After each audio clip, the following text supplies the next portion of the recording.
Alright, so I'm Mr. D. Go by Mr. D.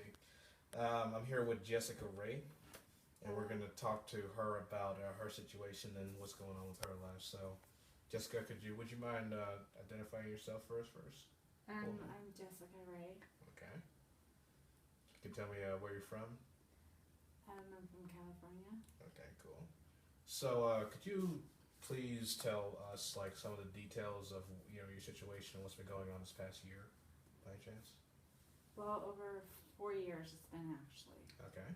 I've had 4 children illegally stolen from me. The first 2 by gunpoint, and then the other 2 the same thing. And they told me that they were perfectly healthy, and it was by CPS, and we were 100% great parents, but they were gonna still take them. And that was it. No really good paperwork, nothing like that. They wouldn't work with us or anything. Now you said CPS, is that right? What is that? Child Protective Services. Okay. So this past year, how's that been going for you? Well, it's been great, besides not having my kids around, of course, because we don't know where they're at. They won't give us any information at all.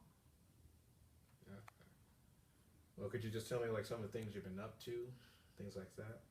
Trying to get our kids back. Yeah, there you go. All right, so do you know any information about anything about your kids currently at all? No, they haven't contacted you, they haven't said anything, like, how this whole, do you have any idea how this all started at all? Yeah, we were actually taking a trip on bicycles, and we had 2 little trailers, and a lot of people didn't agree with it in Palm Desert, so they kept falsely calling on us, and then finally the sheriffs ganged up on us and illegally took our kids on a Sunday. So it was Child Protective Services and the Sheriff's Department who was involved with this whole taking of your children. Okay. So and the same sergeant who actually signed it off, actually, like 2 months later, was known for laundering money, and he got in trouble. Wow. Yeah. So what did the Sheriff's Department tell you guys when they first rolled up on you?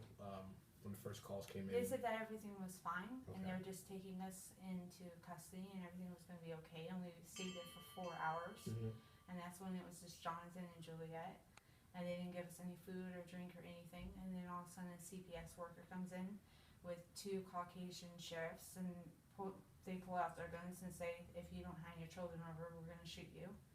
So we had to do that, and then after they left with the children, one of the sheriffs actually came up to me and said, before that, my husband actually warned me. He said, they're going to come and ask you if you're sad, and if you've been crying, and if you say that, they're going to try to put you in one of those homes, you know, like you're crazy or something. And I told him, okay, then I won't say that.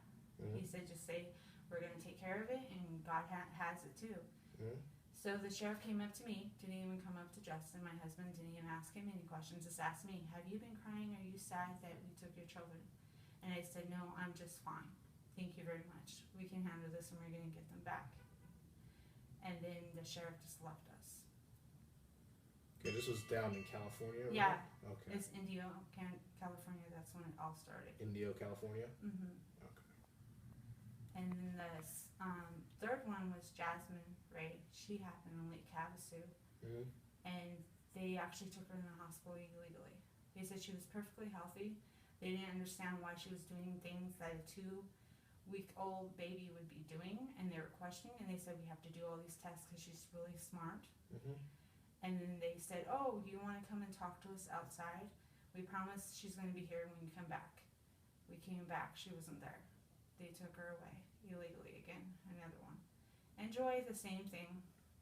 I was in Lancaster, California.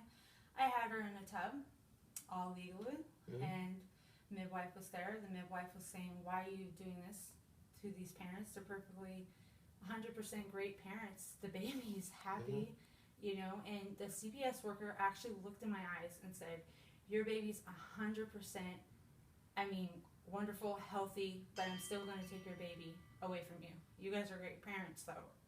And that was the last time we saw her. Okay. So, what are the steps have you been taking to try and get your children back? We've called lawyers, every lawyer possible in California. Everyone wanted to take the case because they don't want to go up with CPS, against CPS. And before that, when the first two happened, we actually told them we would do anything, any of their services, their programs. They totally wouldn't let us do any of those programs. They refused us for over 9 months. We were going in circles. Then they kept playing games. And then when we finally got to see our kids, after 3 weeks, they were abused. Mentally and physically.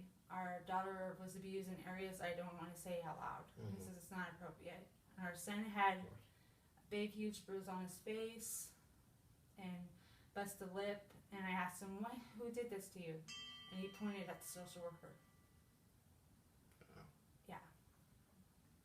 And my husband actually took a video camera and took pictures. They got mad at us and they said, you can't see your kids at all, ever again. Then they tried to separate my husband and I and said, if you don't leave your wife, you're not going to get your kids back. If you don't leave your husband, you're not going to get your kids back. And they were upset that they couldn't separate us. That's all they cared about, was just separating the family and destroying us. Yeah. Well, so glad that you were very strong in keeping a good fight, and hopefully one day you will get your children back. Pray for that. All right. Thank you. All right. Thank you. I'm sorry. All right. Well, we close it up. Thank you for watching this. See you on the next thing.